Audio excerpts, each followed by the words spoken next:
투자처로 각광받는 선선진입이라는데 재개발은 아무것도 모른다. 그렇게 투자하시면 위험하시지 않을까요? 오늘부터 재개발 총론에 관한 이야기를 시작합니다.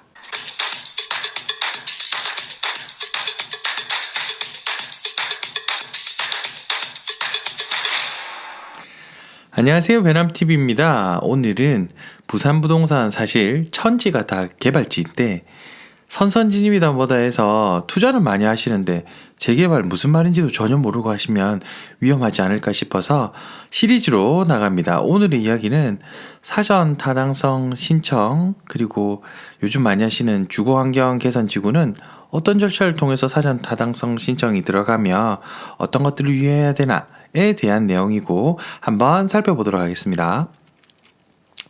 먼저 동의받고 진행하는 첫 단추입니다. 동의를 받으면 예정지들은 사전 타당성 신청을 하는데요. 주거환경 개선 지구 같은 경우는 주안 해제를 하고 난 다음에 신청을 합니다. 그래서 거기에 대한 총론적인 이야기가 되겠습니다.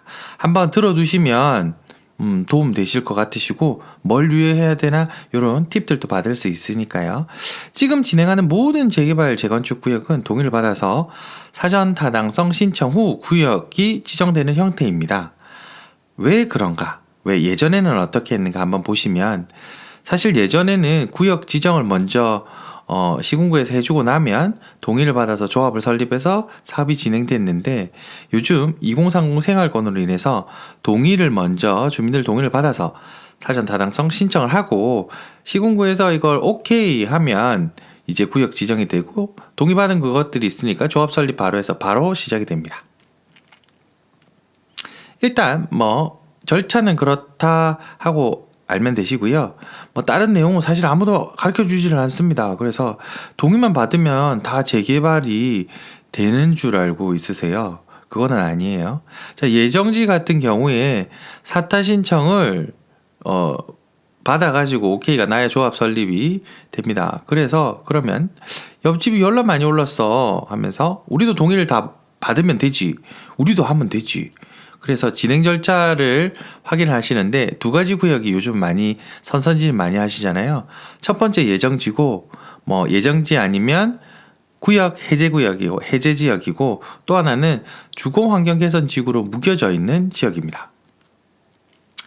주거환경개선지구 같은 경우는 지구로 묶여져 있기 때문에 이걸 해제해서 한번 풀어야 되고 다시 재개발로 사타 신청을 들어가야 됩니다. 동의는 한 번만 다 하면 이렇게 두 개를 해서 엮어서 할 수가 있지만 절차가 조금 다릅니다.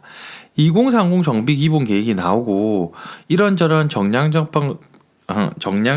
평가, 그다음에 정성적 평가 두 개를 다 해서 70점이 넘겨야 이제 오케이가 나는데 만만치가 않습니다. 요건 까다롭습니다. 동의만 다 받는다고 우리끼리 으쌰으쌰 우리 동의 다 받았어 한다고 되는 게 아닙니다. 평가 항목들이 있고 거기에서 오케이를 받아야 합니다. 동의율 60% 이상 되면 사실은 제출할 수 있는 법적 요건이 되지만 많이 받아가셔야 이 점수가 높으셔서 또 오케이 나는 접수가 되시고 주변 환경 지표 통과를 하셔야 구역 지정이 되시는데 이것들 내용이 많아요. 그래서 한번 보시면 예정지 같은 경우는 일단 동의율이 70% 넘고 하면 사타 신청을 하는데, 그러면 주변 환경 지표 예전 겁니다. 예전 그 구역 지정 때 쓰는 자료들을 다 검토를 한 다음에 통과하고 난 다음에 구역 지정이 되고, 구역 해제 지역들 같은 경우는 동의율을 얘네들을 한번 했다가 취소한 거잖아요. 그래서 동의율을 다시 받아서 다시 구역 지정을 해주세요 해서 신청을 하면 얘네들은 그 계획 기준의 연속성 때문에 이미 한번 통과해서 조금 더 유리해진다라고 보시면 되십니다. 중론이고요. 그래서 보시면 아주 조그만 난에 이렇게 저렇게 버스구의 생활여건, 그 다음에 사회안전, 주거환경, 경제활력, 커뮤니티 지속, 그리고 그 안에 세부 내용들이 많은데 참 이런 것들이 해제구역은 한 번을 해서 좀 괜찮고, 그리고 예정지라도 이런저런 것들이 다 될 만하다 하면 사실 정비업체에서 붙어서 하니까 큰 문제는 없지만 그래도 안 되면 좀 문제가 되실 수 있지 않습니까? 내 소중한 자산이. 아무튼 신청을 하고 나면 회신까지는 법정기일 60일, 30일 연장 가능하니까 석 달 안에 되시는데, 문제는 이 항목 외에 평가 항목이 있는데 70점 이상 받아야 구역 지정 되어집니다. 그래서 이 요건이 좀 많은 것 같아요.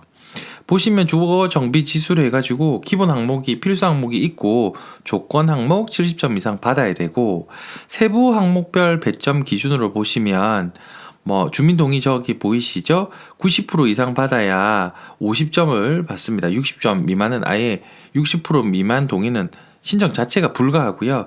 노후도도 마찬가지입니다.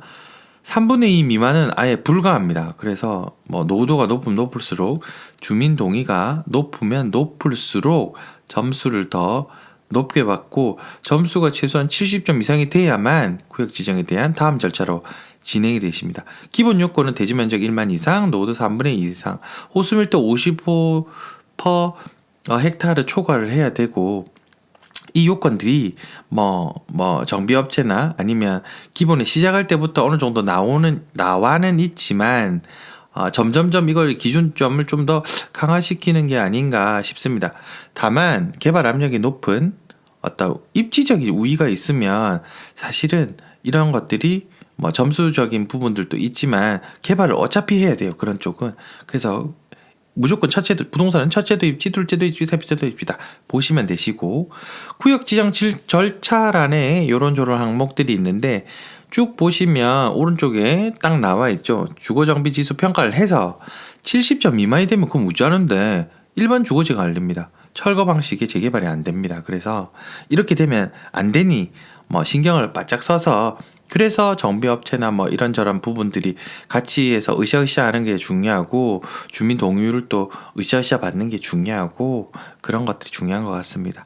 70점 이상이 되면 나머지 이제 자치구군으로 넘어가고, 그래서 부산광역시가 도시계획위원회에 심의를 한 다음에 정비구역으로 지정고시 됩니다. 그리고 여기가 이제 기산 권리 산정일이 되겠죠. 시가 해당 구군의 사전 타당성 심의 통과를 통보한 날, 이게 권리 산정일이 되겠죠. 자, 생활권 계획, 2030 생활권 계획의 재건축 같은 경우는 아시다시피 안전진단을 받고 그 다음부터로 넘어가고요. 안전진단이 안 되면 리모델링이나 일반 주거지 관리로 저쪽으로 넘어가세요. 그래서 철거하고 다 올리는 것들은 안 된다. 그래서 점수가 중요하다. 점수 넘기는 게 힘들지만 넘겨야 그 다음이 시작된다 라고 생각하시면 되실 것 같습니다. 다만 주거환경 개선 구역 같은 경우는요, 사실 주민 동의로 지정 해제를 하여서 다시 사전 심의 진행으로 재개발 사업으로 방식을 추진하는데, 자, 어렵습니다. 다시 한번.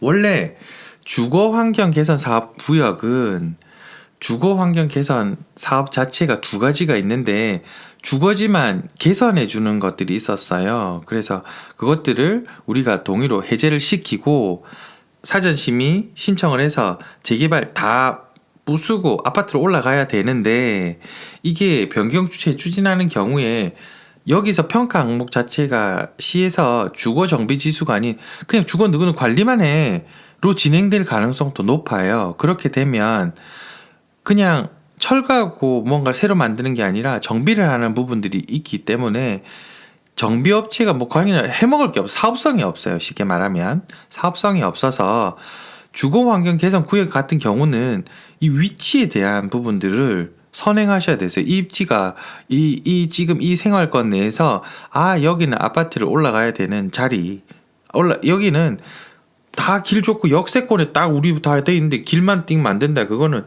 밀도하고 전혀 위반되잖아요. 거기는 당연히 올라가야 되고, 나머지 저쪽은 위치나 이런 것들이 고밀도를 굳이 안 해도 될 것 같아. 그냥 관리만 해서 흔히 말하는 그런 특화 마을 산업을 해도 될 것 같아 하면 길 넓히고 주차장 넣고 막 하는 걸 한다고요. 주거 환경 개선 구역 같은 경우에 투자 많이 하십니다. 투자 많이 하시는데 물론 많은 부분이 재개발로 진행이 되겠지만 몇몇 구역도 그냥 주화는 다 돼 라고 생각하는 분들이 의외로 많으셔서 한 번은 짚고 넘어갑니다. 오늘의 배남TV 이야기는 조금 어려우셨죠? 재개발 총론적인 부분이었는데요. 그래도 오늘 한번 들으시니까 어떠세요? 사전 타당성 신청을 할 때 동의만 다 받아서 그냥 동의서만 던져준다고 구역 지정이 되는 게 아니구나. 뭔가 조건에 맞는 그런 절차들이 있고, 70점이라는 점수를 넘겨야 구역 지정으로 넘어가지. 그 점수가 안 되면 휙 받고 이렇게 해서 그냥 관리로 넘어가는구나. 그래서 동의받는 게 무조건 골라인이 아니다. 그러니 우리가 선선진입도 중요하고, 낮은 프리미엄을 가지고 들어가서 오랜 기간을 투자를 하시는 것도 중요한데, 이런 부분 한번 들어두시면 입지 좋은 데를 해라더라. 구역은 지정되기가 어려우니 예정지나 이런 것들을 보고 뭐 구역 해제됐네. 이거는 조금은 그 앞전 절차를 써서 쉽다더라 라는 것들을 알고 또 구역들을 보시면 조금 더 새롭지 않을까 싶습니다. 요사이 예정지며 선선진입을 많이 하시는 분들에게 도움이 조금 되었으면 좋겠다 싶어서 오늘부터 시작해서 재개발 전반적으로 막 핵심적인 것들을 다 말하지는 못하지만 이렇게 찝어서 뭘 조심해라. 지금 선선진입 유행하니까 지금은 이거 넣을 때 동의만 중요한 게 아니라 이런 것들이 중요하구나 라는 것 정도는 알고 가시면 훨씬 더 좋을 것 같고, 소중한 내 재산 잘 확인하고 들어가셔서 희망 씨앗 1호가 안전하고 잘 자라게 두 손 모아 기도 드립니다. 구독해 주시고 시청해 주시고 들어주셔서 진심으로 감사드리며 구독자님 사랑합니다.